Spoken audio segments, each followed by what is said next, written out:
एक ध्यानी मोंग जंगल के एक वृक्ष के नीचे ध्यान किया करते थे।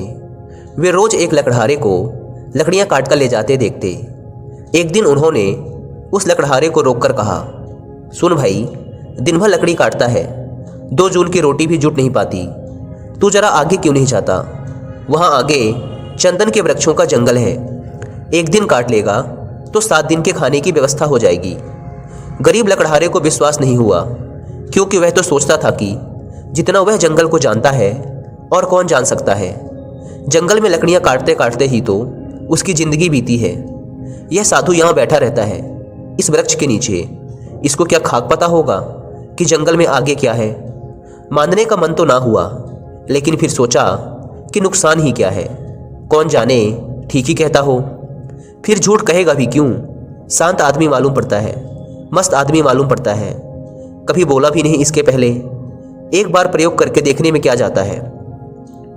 साधु की बातों पर विश्वास कर वह आगे गया। जब वहां से लौटा तो साधु के चरणों में सिर रख दिया और कहा, मुझे क्षमा करना, मेरे मन में बहुत संदेह आया था, क्योंकि मैं सोचता था कि मुझसे ज़्यादा इस जंगल के बारे में और कौन जानता है। मेरा बाप भी लकड़हारा था, उसका बाप भी लकड़हारा था। हम यहीं की जलाऊ लकड़ियां काट काट कर जिंदगी बिताते रहे। कभी यह न सोचा कि इससे आगे शायद कुछ इससे भी अच्छा हो सकता है। मैं भी कैसा अभागा हूँ, काश पहले पता चल जाता तो आधी जिंदगी गरीबी में ना गुजारनी पड़ती। साधु ने कहा, कोई फिक्र ना करो, जब पता चले तभी जल्दी है, जब जागो तभी सवेरा है। अब जाओ और जाकर चंदन की लकड़ियां काटो। अब उस लकड़हारे के दिन बड़े मज़े में गुजरने लगे। एक दिन लकड़ियां काट लेता, 7-8 दिन जंगल आने की जरूरत ही ना पड़ती। बाजार में उनकी इतनी कीमत मिल जाती। ऐसे ही दिन गुजरने लगे। लकड़हारा हफ्ते में एक दिन आता, चंदन की लकड़ियां काटता और जाकर उन्हें बाजार में बेच देता। एक दिन जब वह लकड़हारा लकड़ियां काटने जा रहा था तो उस साधु ने उसे रोककर कहा, तुम जब से चंदन की लकड़ियां ही काट रहे हो, आगे नहीं गए? तुम्हारे मन में कभी यह सवाल नहीं उठा कि इस चंदन के आगे भी कुछ हो सकता है? यह तो मुझे समझ ही नहीं आया, यह तो मेरे मन में सवाल ही नहीं आया कि चंदन के आगे भी कुछ हो सकता है, लकड़हारे ने कहा। साधु ने कहा, चंदन के जरा आगे जाओ तो वहाँ चांदी की खदान है। लकड़ियाँ वकड़ियाँ काटना छोड़ो, एक दिन ले जाओगे, 2-4 महीने के लिए हो जाएगा।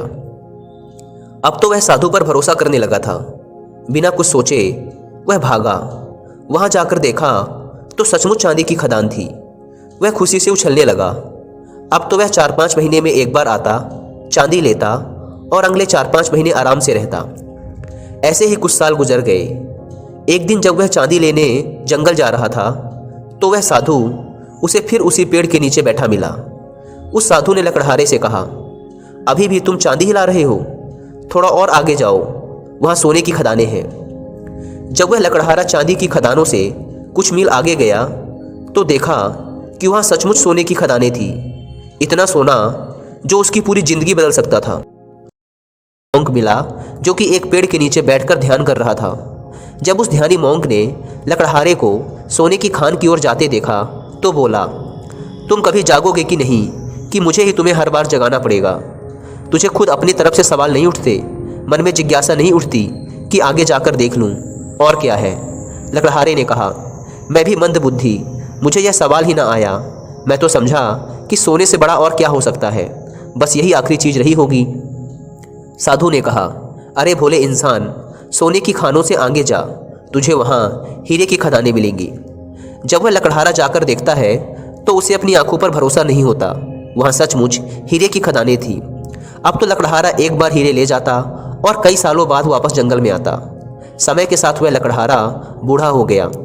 एक दिन जब वह हीरे लेकर जंगल से वापस आ रहा था तो उसी पेड़ के नीचे उसे फिर वही ध्यानी साधु मिलता है।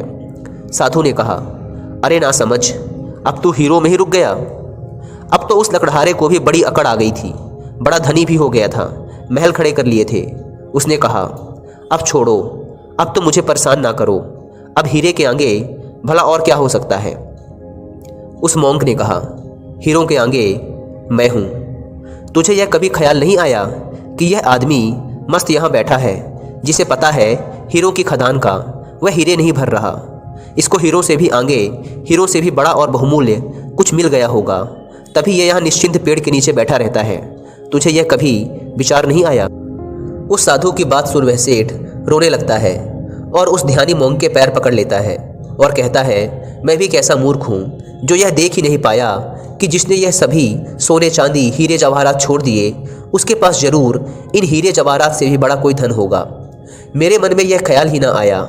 मैं जानना चाहता हूँ कि तुम्हारे पास वह कौन सा धन है जिसके सामने इस दुनिया की सारी दौलत छोटी है। लकड़हारे की बात सुनकर वह ध्यानी मोंग उससे कहता है, वही तो मैं तुम्हें बताना चाहता हूँ। उस धन का नाम है ध्यान।